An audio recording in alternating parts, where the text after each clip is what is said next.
Every time I see these cars, I get a little sad because not too long after they were produced, Chevrolet stopped making the Chevelle and Yenko went out of business, but my heart will go on. 1969 Chevrolet Yenko Camaro, and I won't lie, every time I see one of these, I have to change my diaper. Thanks, oops, I crapped my pants. And for good reason, these things are rare. Only 201 built in 1969, and only 30 of those had automatic transmissions, but I'm busting that information prematurely, which my girlfriend states I'm great at doing. But now that I think about it, that doesn't sound like a compliment. Whatever, I'm going for speed records. Am I right, my guys? These monsters featured an L72 V8, that's 427 cubic inches of fire-breathing madness with 4-bolt mains, solid lifters, forged cranking rods, an aluminum intake manifold, rectangular port heads, a compression ratio of 11:1, and oh yeah, Yenko rated them at 450 horsepower at 5,000 RPM and 460 pound-feet of torque at 4,000 RPM. But the Yenko wasn't just an awesome engine. It also had a special hood, power front disc brakes, stripes that proved you aren't a simple peasant, a 140 mile-per-hour speedometer, and the most important thing, the Yenko Super Camaro headrests, which as we all know, good head game is crucial to drag racing. Thanks everybody, hope you had a great time, I'll see you next week. As I already mentioned, this car has an automatic transmission, that being the Turbo 400 3-speed, but in the Yenko Camaro you could also get the M21 4-speed manual. Standard rear gearing in the Yenko Camaro was 410, which isn't too shabby, but of course this one's been upgraded, and it now houses a set of 433 Camaros can be light cars, but with the big block, not so much. This one with driver is 3,796 pounds. What are you gonna do? Not eat 12 McDonald's Big Macs at the same time like a burger bukkake? And then wash it down with a 12-pack of Coors Light? I don't think so. Last time I checked, this is America. Unless you're watching in another country, then it's not America. And then we get to the price, and this is a big reason why these cars are so rare. They were really expensive back in 1969. The Yenko Camaro is stickered at $4,320, and adjusting for inflation, that's around $32,135 today, and that makes this one of the more expensive cars ever featured on the channel. Superstock and Drag Illustrated tested a 69 Yenko Camaro. It did have a set of headers, but it was still using street tires, and they managed to run the quarter mile in 12.59 seconds at 108.07 miles per hour. Holy shit! Oops, I crapped my pants. Again.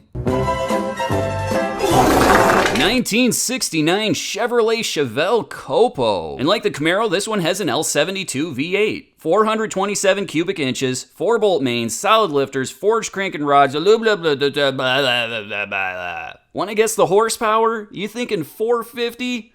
No, idiot. Chevrolet said it was 425. Yenko said it was 450. Whatever, it'll still shake your beehole with its 460 pound-feet of torque. Unlike the Camaro, you're looking at a Powerglide 2-speed automatic. I'm just kidding you guys. It's got a Turbo 400 3-speed automatic transmission just like the Camaro. You son of a bitch! Just like the Camaro, the COPO Chevelle came from the factory with a set of 410 rear gears, but this one's been upgraded to a set of 433 rear gears, just like the Camaro? Then we get to the weight of the Chevelle, and as expected, it is heavier than the Camaro, but not by much. Curb weight is 3,635 pounds, so with a 200-pound driver, that only gives the Camaro a 40-pound advantage. Unless your mom's driving, then it's more like a 400-pound advantage. Your mama's so fat, when she drag races, she loses.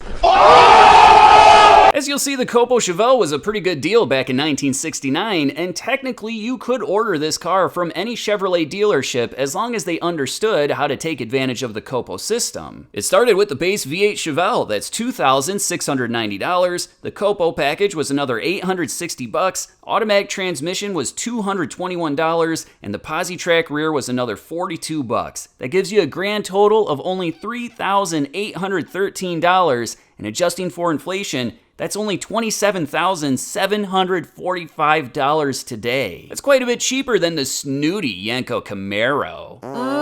Excuse me.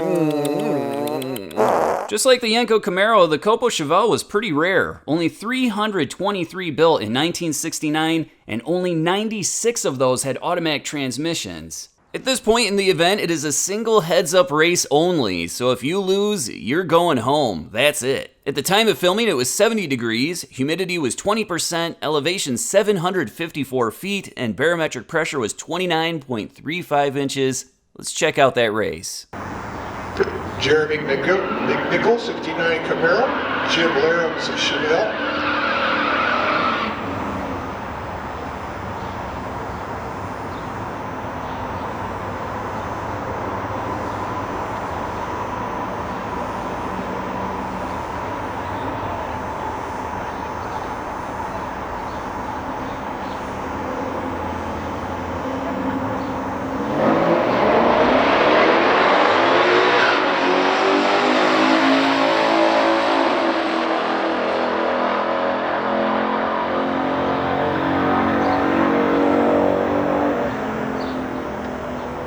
And in an extremely close race, the Camaro takes the win, running 11.98 seconds at 116.85 miles per hour. In the other lane, the Chevelle looked good, but not quite good enough, running 12.02 seconds at 115 miles per hour. Let's check out that race one more time.